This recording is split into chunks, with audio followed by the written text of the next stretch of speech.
Something is thus experimenting with me in the midst of my experiment. It is not fully under my control. This point will prove to be important to the question why any of us should preserve the life of the other, since as I pose the question, it reverses and expands, becoming recast as reciprocal action. As a result, in seeing how my life and the life of the other can be substituted for one another, they seem to be not so fully separable. The links between us exceed any that I may have consciously chosen. It may be that the act of hypothetically substituting myself for another, or another for me, brings us to a broader consideration of the reciprocal damage done by violence, the violence, as it were, done to reciprocal social relations themselves. And yet sometimes this very capacity for substituting oneself for another and another for oneself can build up a world that leads to greater violence. How and why is this the case? What is love?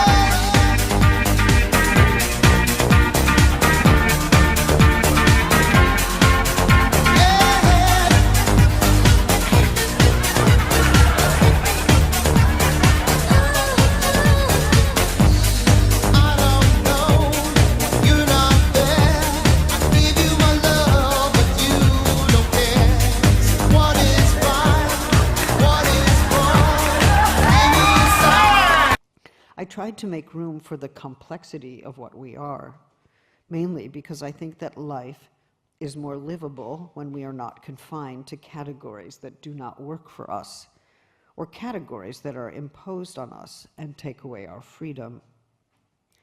The task of feminism, the task of queer theory and activism, the task of trans theory and activism is surely to make it easier to breathe, easier to move down the street without harassment, easier to find a livable life, a life we can affirm with pleasure and joy, where our sense of a livable future is stronger than our experience of suffering. In the 25 years since I wrote Gender Trouble, I've had to encounter many critical questions, of course, even from those who work very closely with me. Sometimes my closest people are my harshest critics, as you can imagine. To this day, many people worry that Gender Trouble established sex as culturally constructed, and so refused or even repudiated the materiality of the body. I mean, I have dreams where people say this to me.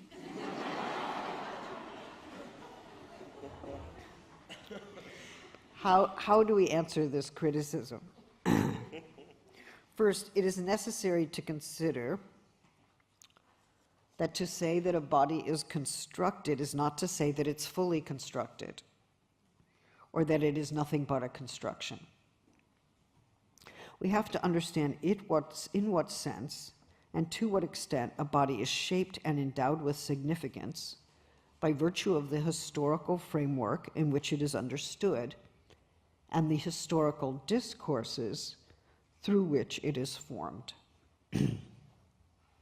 So how do we think about the materiality of the body? I know everything hasn't been quite right with me,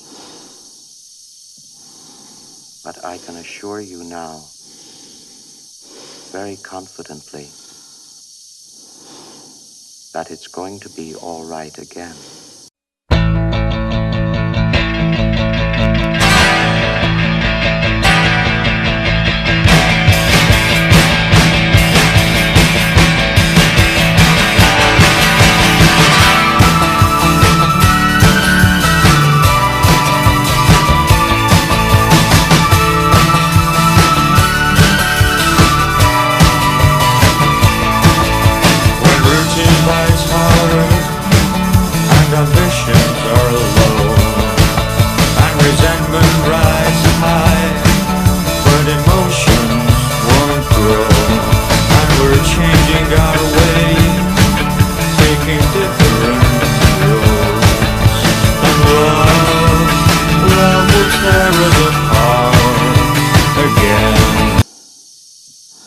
My mind is going.